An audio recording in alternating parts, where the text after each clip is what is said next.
नमस्कार दोस्तों, मेरा नाम है राज भारद्वाज। हम लोग कर रहे हैं आईसीसी क्लास 10 हिस्ट्री। चैप्टर का नाम है फर्स्ट वॉर ऑफ इंडिपेंडेंस और ये पहली लेक्चर है।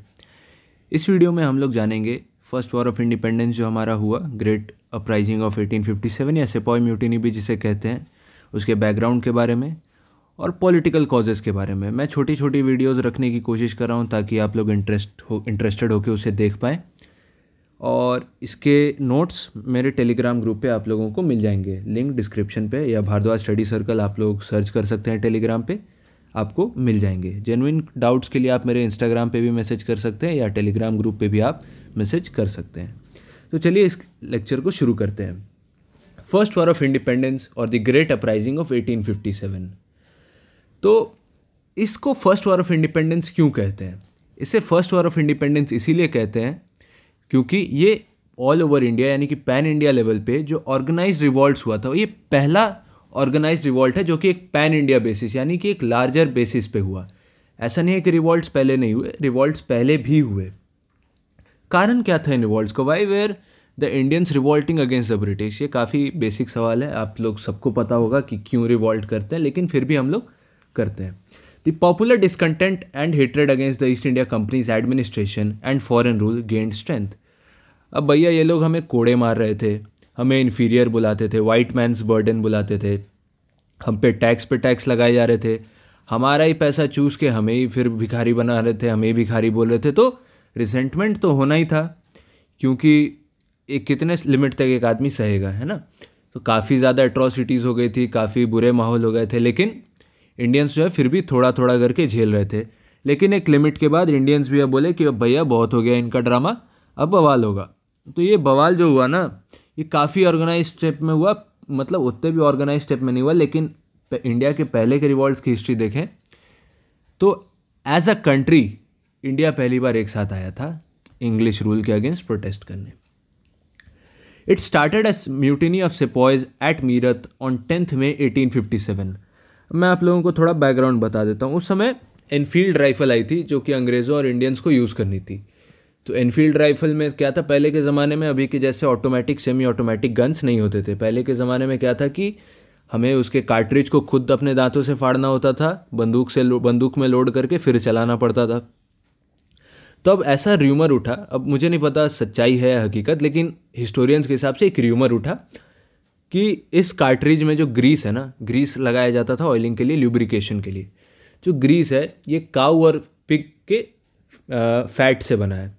अब भाई काऊ का जो फैट है वो हिंदूज़ के लिए सेक्रेड हो गया, पिग का जो फैट हो गया वो मुस्लिम्स के लिए भाई टैबू हो गया, वो उनके लिए अलाउड नहीं है। तो अब तो ये भाई दिक्कत की बात है, कोई अपने मुंह में सटाएगा नहीं इसको। क्यों सटाएगा भाई, इनके तो रिलीजियस सेंटिमेंट्स हर्ट हो रहे हैं। तो इसीलिए क्या हुआ कि जो हमारे सोल्जर्स हैं उन्होंने मना कर दिया कि भाई इसे हम नहीं चलाएंगे। और अंग्रेज़ तो भाई बड़े दकियानूसी ख्यालों वाले, दकियानूसी का मतलब प्राचीन ख्यालों वाले, बोले भाई अगर आर्मी हमारी बात नहीं सुनेगी, आर्मी कौन है, हिंदुस्तानी है, ये हमारी बात नहीं सुनेंगे, ये तो भाई वाइट मैन्स बर्डन पहले से ही हम इन्हें पाल रहे हैं, हमारी बात कैसे नहीं सुनेंगे। तो ये उनकी बात नहीं सुनी इन्होंने, इसीलिए क्या हुआ कि हमारे सोल्जर्स पे एट्रॉसिटीज़ करने लगे, मारपीट होने लगी, कोड़े बरसाने लगे, जेल हो गया। तो भाई कहीं ना कहीं सॉलिडारिटी तो आएगी ना, सोल्जर्स में एकता आई और इन्होंने रिवॉल्ट किया। इस रिवॉल्ट को सिपाही म्यूटिनी इसलिए बोलते हैं क्योंकि इसकी शुरुआत हमारे सोल्जर्स ने की थी, और ये कहाँ पे हुआ था? मेरठ में। और ये कब हुआ? 10 मई 1857। 1857 का ये रिवॉल्ट है। 1857 को मई के महीने में मेरठ से ये स्टार्ट हुआ, और ये रिवॉल्ट जो मेरठ से स्टार्ट हुआ पूरे नॉर्थ इंडिया को कवर करके बहुत जल्दी दिल्ली पहुँच गया, and it shook the very foundation of the British rule in India. लेकिन ये भारत का पहला रिवॉल्ट नहीं था। भारत में पहले ही बहुत सारे रिवॉल्ट हुए हैं 1763 से 1856 के बीच में। आप एक आइडिया लगा लीजिए कि 40 मेजर रिबेलियंस हुए हैं। एग्जाम्पल्स मैं बताता हूँ। सन्यासीज़, बंगाल में सन्यासीज़ या फ़कीर्स में हुए, जिसमें 50,000 सोल्जर्स की आर्मी थी ब्रिटिश की, और यहाँ पे सन्यासीज़ की एक सेना थी मज़दूरों की, और लोग भिड़ गए। फिर रामानाथपुरम शिवगंगा, जो हमारे साउथ इंडिया में है, वहाँ पे पॉलीगर रेबेलियन हुआ। पॉलीगर एक ऊंची कास्ट थी, पॉलीगर एक नीची कास्ट थी सॉरी, जो कि अपने एट्रॉसिटीज़ के अगेंस्ट लड़ रही थी। फिर रानी चेन्नम्मा ऑफ किटूर। फिर बहुत छोटे छोटे रिबेलियंस हुए, रंगपुर, देवपुर, बीरभूम, बिष्णुपुर, संबलपुर, इन सारे जगहों पे काफ़ी रिवॉल्ट्स हुए। वेल्लोर में रिवॉल्ट्स हुए। फिर ट्राइबल्स थे, भील्स, कोल्स, खासी, संताल, मध्य प्रदेश के, राजस्थान के, बिहार के, उन्होंने भी रिवॉल्ट की 1815 से 1856 के बीच में छोटे छोटे गुरेला वॉरफेयर टैक्टिक्स से। मतलब ये आते थे जंगलों के बीच से, अंग्रेज़ों पे वार करते थे, फिर चले जाते थे। और 1857 के तरह ही ऑर्गेनाइज थे नहीं थे, मतलब जैसे ही इन अंग्रेज़ों पे ये वार होता था ये उसको तुरंत ही सप्रेस कर लेते थे। लेकिन 1857 में ऐसा नहीं हुआ। जैसे बाकी रिवॉल्ट्स को ब्रूटली सप्रेस किया गया, 1857 को भी सप्रेस किया गया, लेकिन उतनी जल्दी या इतने आसानी से नहीं कि भाई 4 गोलियां मार दी और सप्रेस कर दिया, नहीं, ये लंबा चला।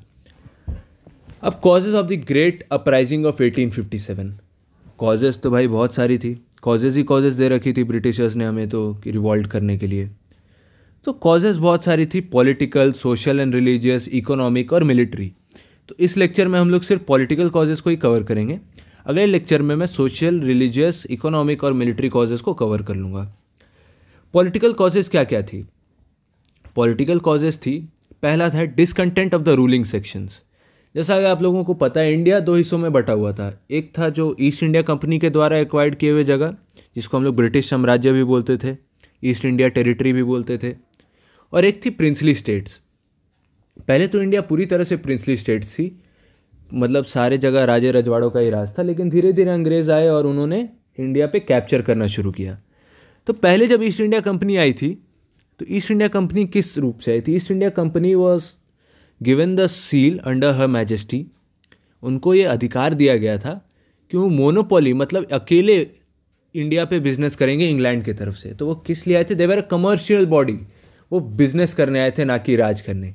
लेकिन धीरे धीरे ईस्ट इंडिया ट्रेडिंग कंपनी से बढ़ के 19th सेंचुरी में ट्रेडिंग और प्रॉफिट से उसका मन नहीं भरा। भाई किसी का भी मन नहीं भरेगा। ईस्ट इंडिया कंपनी देख रही है कि इंडिया में नेशनलिज्म नाम की तो चीज़ है नहीं, सब आपस में लड़े जा रहे हैं, इंडिया एक देश वाली फीलिंग तो है ही नहीं। तो ये लड़े जा रहे थे, तो अंग्रेज़ों को लालच आ गया। तो भाई ये बोले कि अब तो भैया हमें बनना है political power.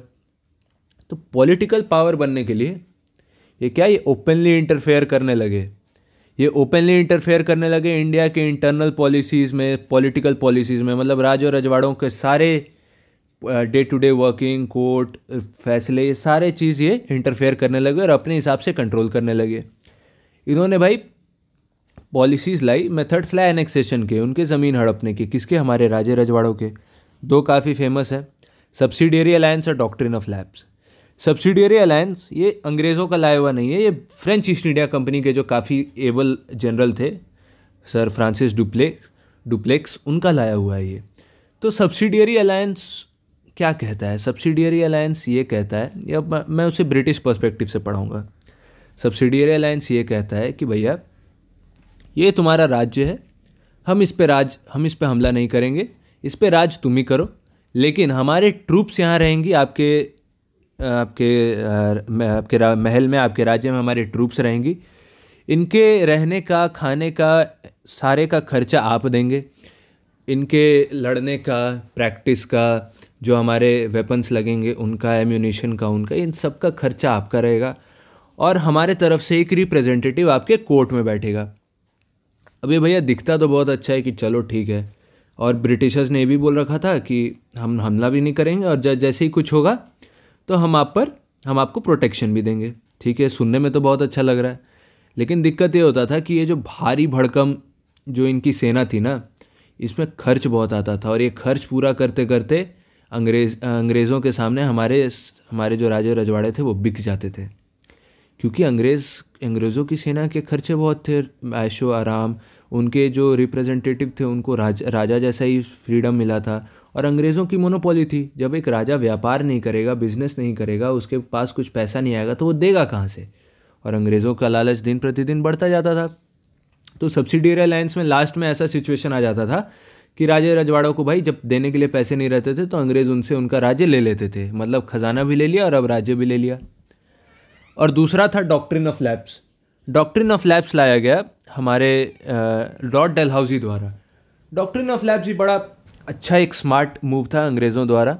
Doctrine of lapse में ये कहा गया कि अगर किसी इंडियन रूलर का नेचुरल हेयर नहीं है, मतलब उनका खुद की बीवी से खुद का लड़का, बेटी भी नहीं, या फिर एडॉप्टेड सन भी नहीं, मतलब खुद की बेटी से खुद का लड़का खुद की बेटी, माफ़ कीजिएगा, खुद की बीवी से खुद का लड़का नहीं है, खुद का बेटा नहीं है, तो उनकी जो संपत्ति है, उनका जो राजा, उनका जो ख़जाना है या फिर उनकी जो टेरिटरी है, उसे वो अंग्रेज़ ले लेंगे। और ये काफ़ी सक्सेसफुल भी हुआ। और इसके तहत कौन कौन से जगह गए? सतारा, संबलपुर जो कि उड़ीसा में है, झांसी उत्तर प्रदेश और नागपुर महाराष्ट्र। ये सारे जो है ना, ये काफ़ी प्रोमिनेंट किंगडम्स थे जो कि डॉक्ट्रिन ऑफ लैप्स के तहत राजा रजवाड़ों से छीन लिए गए। दूसरा था disrespect shown to Bahadur Shah.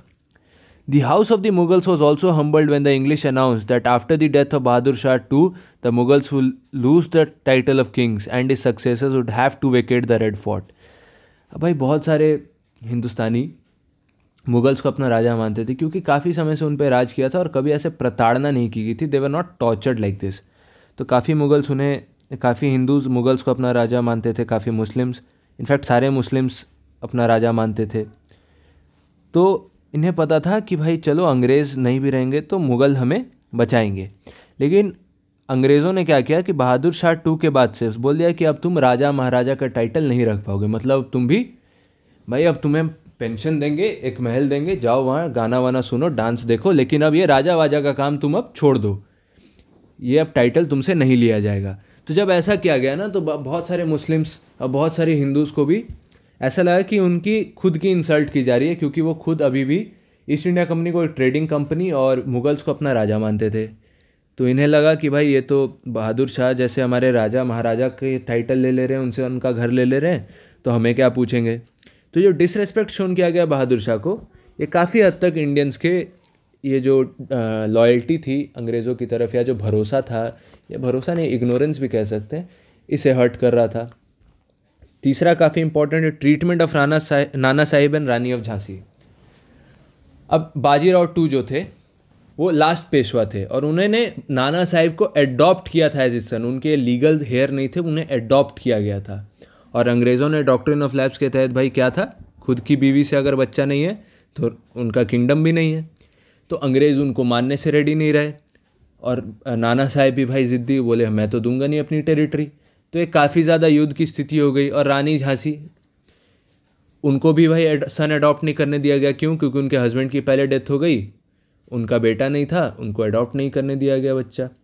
तो इसीलिए रानी ऑफ झांसी और नाना साहिब एक साथ हो गए, लेकिन अंग्रेज़ों ने भाई धोखा देके उन्हें मार दिया। तो डॉक्ट्रिन ऑफ लैप्स के तहत नाना साहिब की ये जो पूरी पेशवा यानी कि मराठा टेरिटरी है, और रानी ऑफ झांसी की जो पूरी झांसी की किंगडम है, ये दोनों अंग्रेज़ों को हार गए हमारे राजे रजवाड़े।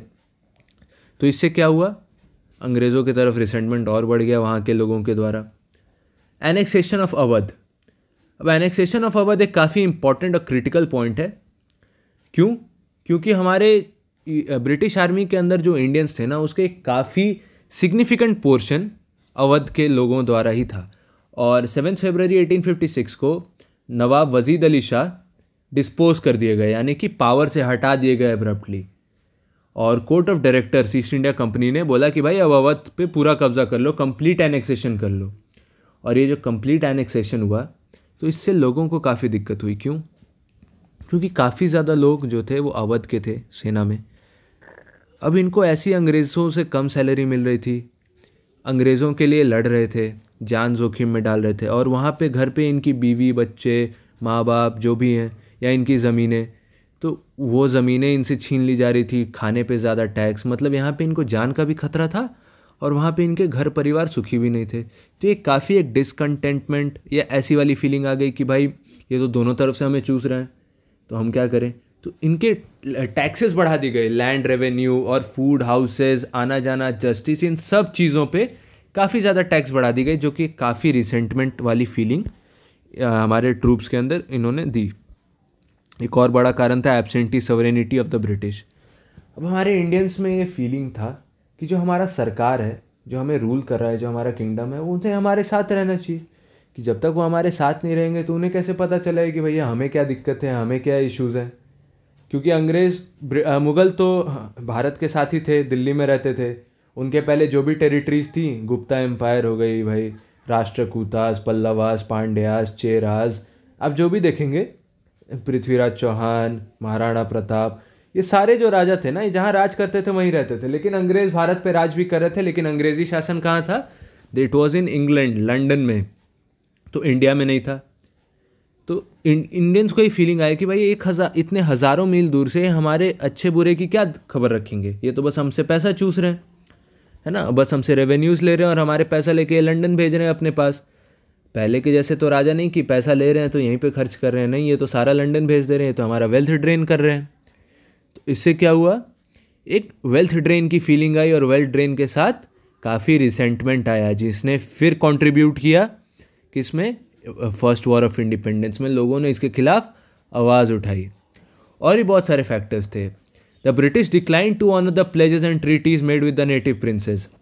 अब क्या होता था, ब्रिटिश जो है ना वो काफ़ी चालाक थे, वो छोटे छोटे टेरिटरीज़ को वादा कर देते थे कि भाई तुम्हें बड़ी टेरिटरी हमें जिता के दो, इन्हें धोखा दे दो और हम तुम्हें ऐसा ऐसा राज करने देंगे, हम तुम्हें इतने पैसे देंगे। तो भाई हमारे छोटे राजा मान भी जाते थे, लेकिन जैसे युद्ध ख़त्म होता था और ये छोटे राजा आते थे कि भाई अब हमारी टेरिटरी है, हमारा पैसा दो, तो अंग्रेज़ क्या बोलते थे कि भाई कौन सा पैसा, कौन सी टेरिटरी, हम कोई ट्रीटी वीटी नहीं मानते, जाओ जो करना है कर लो।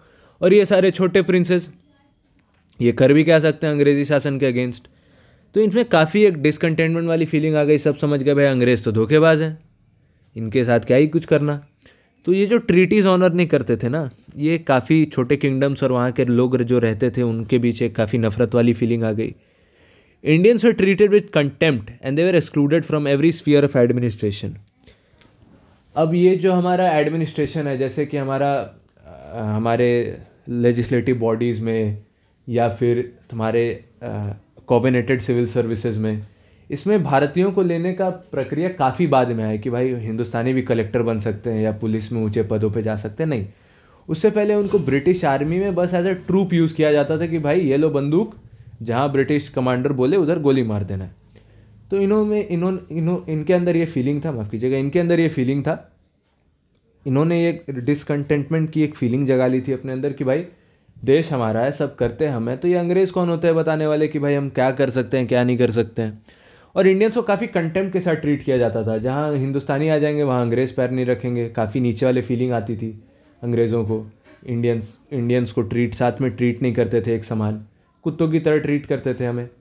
और काफ़ी जगह लिखा भी था dogs and Indians not allowed. और एक प्रोवर्ब था जो अंग्रेज़ी गवर्नर बोलते थे कि Indians are the white man's burden, कि मतलब हम हैं इसीलिए तुम हो, हमारे बिना तुम कुछ भी नहीं हो। तो एक काफ़ी कंटेम्प्ट वाली फीलिंग थी।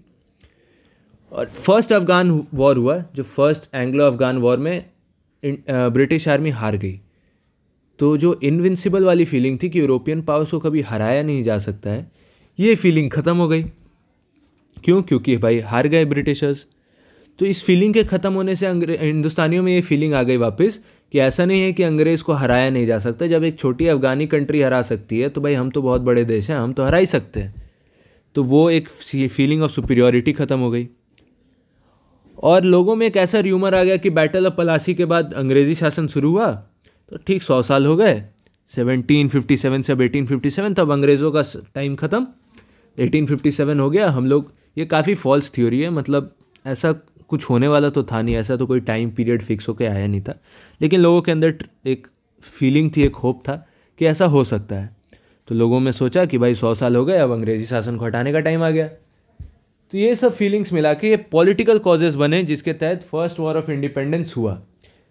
इस वीडियो को हम यही ख़त्म करेंगे। अगले वीडियो में हम social and religious causes, missionaries का काम, इकोनॉमिक कॉजेज़ और बाकी जो कॉजेज़ हैं फर्स्ट वॉर ऑफ इंडिपेंडेंस या सिपाही म्यूटिनी को जिसने जन्म दिया, उसको हम लोग ख़त्म करेंगे। मैं कोशिश कर रहा हूँ छोटी वीडियोस बनाने की, ताकि ज़्यादा लेंदी या बोरिंग नहीं लगे। हिस्ट्री की वीडियोस मैंने आज से स्टार्ट कर दी, सिविक्स की मैं कल से स्टार्ट कर दूंगा, ज्योग्राफी मैंने ऑलरेडी अपने चैनल पे डाल रखी है, तो अगर आप लोगों ने नहीं देखी तो प्लीज़ देखिए। लाइक, कमेंट, शेयर और सब्सक्राइब प्लीज़ करिएगा, क्योंकि ये काफ़ी मोटिवेशन देती है। टिल देन अगली वीडियो में मिलते हैं। Thank you.